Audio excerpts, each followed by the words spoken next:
करते थे राज्य श्री राम। नहीं मात्र अयोध्यापुरी, अपितु दंडक भी बन गया था अभय धाम। 13 वर्ष हुए व्यतीत आनंद में निभाते रीत धर्म वर्धन की, पर स्थिति नहीं बन पाई थी अभी रावण के मर्दन की। नियति ने फिर से नवीन पट कथा रची, जिसे धर्म अधर्म के आमने सामने की हुई सिद्धि।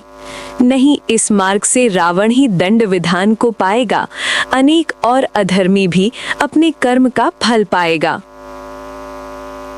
हे स्वामी, सत्य कहा आपने। ये वनवास नहीं दंड है। दंडक वन बना अभयारण्य। आपके संग और लखन के कारण ही ये आनंद है। सत्य ही 13 वर्ष हो गए व्यतीत, अयोध्या गमन का समय अब निकट प्रतीत। पर सोचता हूँ विधाता ने क्यों यह आयोजन किया, क्यों वनवास में हमें इतना लंबा प्रवास दिया। लखन, क्या नहीं महत्व उस तब्बल का जो हमने संचित किया? क्या शक्ति और वैभव अर्जन ही जीवन का ध्येय विशेष है? क्या धर्म और अध्यात्म के लिए नहीं कोई स्थान शेष है? भैया, धर्म और ज्ञान का संकल्प मन में था अलगा, पर सोचता हूँ इससे समाज का क्या भला हुआ। या जब लौटेंगे अयोध्या को हम सब छोड़ इस वन, फिर से अभयारण्य बन जाएगा दंडक भीषण। आहा, कौन है ये मानव तेजस्वी जैसे सूर्य प्रखर? क्यों अकारण ही इस सघन वन में कर रहा विचर? मैं शूर्पणखा, रावण की बहन, रूप और ऐश्वर्य की साम्राज्ञी। पर आज तुझे देख अनुरक्त हुई, बन गई तेरी दासी। कई दिवस से देख रही तुझे छिप छिप कर, आज ठान लिया इच्छा कहूंगी प्रकट होकर। साथ चल मेरे स्वर्ण वैभव संपन्न लंकापुरी को ले जाऊंगी। भ्राता रावण से तुझे अपने पति रूप में मिलवाऊंगी। हे देवी, मैं रघुवंशी राम एक पत्नी व्रत का पालन करता हूँ। पिता के आदेश से भार्या और भ्राता संग वन विचरता हूँ। तेरे उद्गार मन को विचलित कर जाते हैं। तेरे आचरण न तेरे चरित्र को शोभा दे पाते हैं। आप ब्रह्मा कुलभूषण ऋषि विश्वा की हैं संतान। क्या उचित है करे इस प्रकार उनके वंश का अपमान? आपकी और मेरी संस्कृति का मेल नहीं हो पाता। हे देवी, नहीं मेरा आपका हो सकता कोई भी नाता। हे राम, तू मुझे समझ नहीं पाता है। तेरे समाज की मर्यादा लंका में काम ना आता है। विश्व नहीं, रावण के नाम से हमारा कुल जाना जाएगा। ब्राह्मण नहीं, राक्षस संस्कृति ही भविष्य को दिशा दिखलाएगा। समझ ले, तुझे चुना मैंने, यही मेरा स्वयंवर हुआ। भैया का वचन था विवाह होगा, जिसे भी मैंने चुना।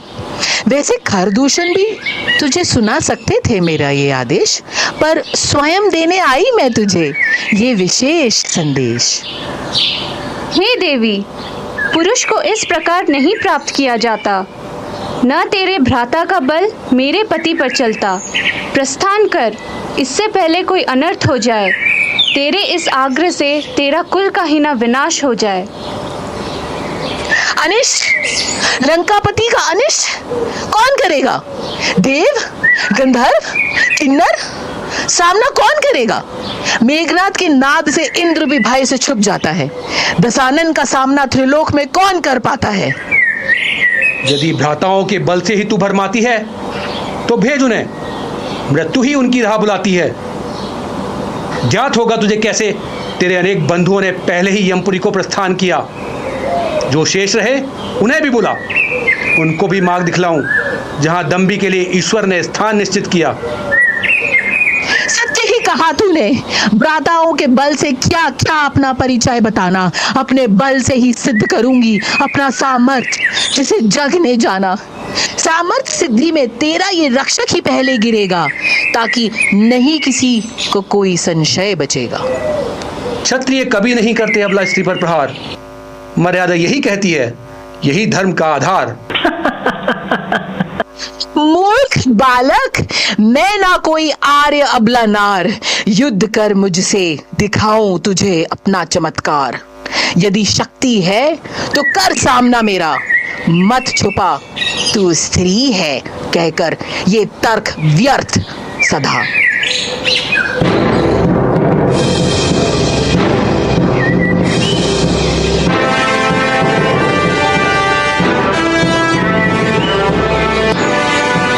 लक्ष्मण, पहले भी समझाया मैंने धर्म का विधान। मर्यादा तोड़नी है तो तोड़, पर ना छोड़ धर्म का ज्ञान। धर्म स्वयं अस्त्र गढ़ता है, जिससे अधर्म नाश को पाता। उस संहिता में स्त्री पुरुष का भेद कहाँ गढ़ा जाता? तो तूने ही वध किया ताड़का महाकाय का, योग्य सिद्ध हुआ, संबंधी हो सकता है रावण अतिकाय का।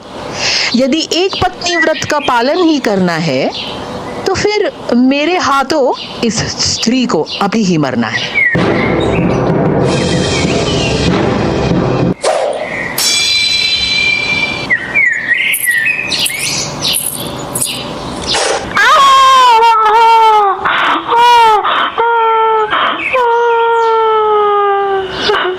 मेरा वध कर दे दुष्ट, यही तेरे लिए भला है। ये अपमान मेरा नहीं, लंकापति पर तेरा चला है। मेरी मृत्यु में ही तेरा जीवन सुरक्षित है। मैं जीवित रही तो तेरा सर्वनाश निश्चित है। जा राक्षसी, तेरा दंड पूर्ण हुआ। शक्ति का मत तेरा और गर्व अब चूर्ण हुआ। मेरा क्षत्रिय धर्म भी अब पूर्ण हुआ। तेरी कथा का अध्याय यहीं संपूर्ण हुआ। धर्म, मेरा धर्म, मेरी अभिव्यक्ति नहीं तुम्हारी संस्कृति पर निर्भर करती।